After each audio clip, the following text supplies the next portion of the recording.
नमस्कार भक्तों, आज हम आपको ले चलेंगे उस दिव्य क्षीरसागर में जहां देवता और असुर आमने सामने खड़े थे, जहां निकला भयंकर विष, प्रकट हुए 14 दिव्य रत्न और जहां से जन्मा अमृत। ये है समुद्र मंथन की अद्भुत और रहस्यमयी कथा।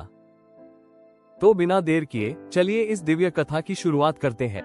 जब देवताओं का तेज क्षीण हो गया, जब अधर्म का भार तीनों लोकों पर बढ़ने लगा, तब क्षीरसागर की अथाह गहराइयों में हुआ एक ऐसा दिव्य मंथन जिसने सृष्टि को विष भी दिया और अमृत भी। इसी को समुद्र मंथन कहा जाता है।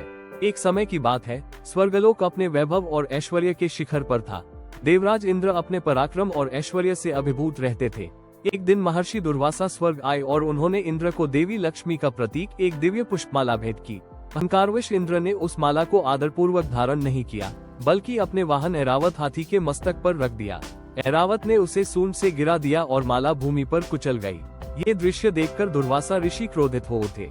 उन्होंने कहा, इंद्र, तूने लक्ष्मी का अपमान किया है। आज से देवता श्रीहीन, बलहीन और पराजित होंगे। ऋषि के श्राप से देवताओं की शक्ति नष्ट होने लगी, यज्ञ निष्फल होने लगे, वैभव छिन गया और असुरों ने अवसर पाकर स्वर्ग पर आक्रमण कर दिया। देवता पराजित हो गए और स्वर्ग उनके हाथों से निकल गया। पराजित देवता ब्रह्मा जी के साथ क्षीरसागर में भगवान विष्णु की शरण में पहुँचे।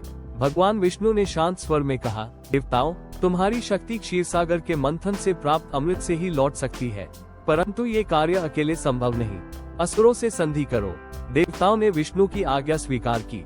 देवता असुरों के पास गए, संधि हुई कि मंद्राचल पर्वत मथानी बनेगा, वासुकी नाग रस्सी होंगे, समुद्र से जो भी निकलेगा उसे बांटा जाएगा।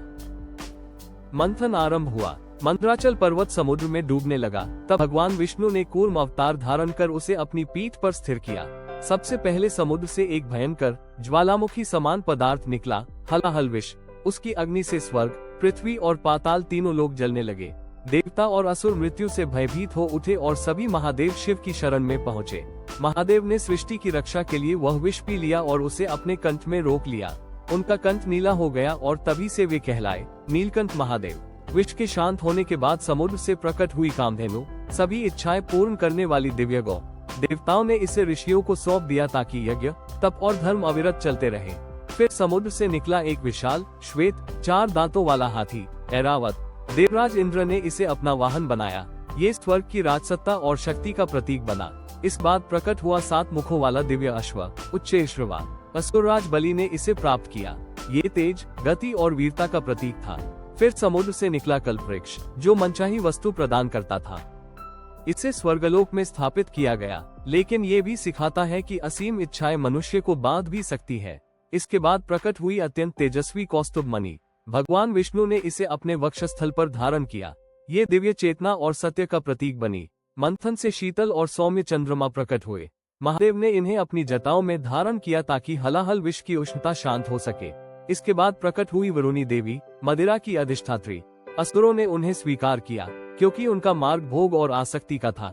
फिर समुद्र से रंभा, मेनका, उर्वशी जैसी दिव्य अप्सराएं निकली। वे स्वर्गलोक की शोभा बनी, लेकिन साथ ही मोह और आकर्षण का प्रतीक भी। इसके बाद क्षण भर के लिए सारा संसार शांत हो गया। समुद्र से स्वर्ण कमल पर विराजमान माता लक्ष्मी प्रकट हुई। उन्होंने भगवान विष्णु को वरमाला पहनाई और सदा उनके साथ रहने का वर मांगा। ये दर्शाता है कि धन और वैभव केवल धर्म के साथ ही शोभा देता है। फिर समुद्र से भगवान विष्णु के अवतार धन्वंतरी प्रकट हुए। उनके हाथ में था अमृत कलश। वे आयुर्वेद और चिकित्सा के देवता बने। अमृत को देखते ही असुरों की नीयत बदल गई। वे उसे छीनने लगे। तब भगवान विष्णु ने मोहिनी अवतार धारण किया। उनके सौंदर्य से असुर मोहित हो गए और अमृत वितरण का कार्य मोहिनी को सौंप दिया। मोहिनी ने चतुराई से देवताओं को अमृत पिला दिया। एक असुर स्वरभानु देवता का रूप धरकर अमृत पीने बैठ गया, पर सूर्य और चंद्र ने पहचान लिया। विष्णु ने सुदर्शन चक्र से उसका सिर काट दिया। वह राहु और केतु बना। अमृतपान से देवता पुनः शक्तिशाली और अमर हो गए। असुर पराजित हुए। इंद्र ने स्वर्ग पुनः प्राप्त किया। सृष्टि का संतुलन फिर से स्थापित हुआ। समुद्र मंथन पूर्ण हुआ। विष पहले आया, अमृत अंत में। तो भक्तों, यही थी समुद्र मंथन की दिव्य कथा, जो हमें सिखाती है कि संघर्ष के बाद ही अमृत की प्राप्ति होती है। यदि आपको ये कथा पसंद आई हो तो वीडियो को लाइक करें, शेयर करें और सनातन धर्म की ऐसी ही दिव्य कथाओं के लिए चैनल को सब्सक्राइब करना न भूलें। हर हर महादेव। जय श्री हरि।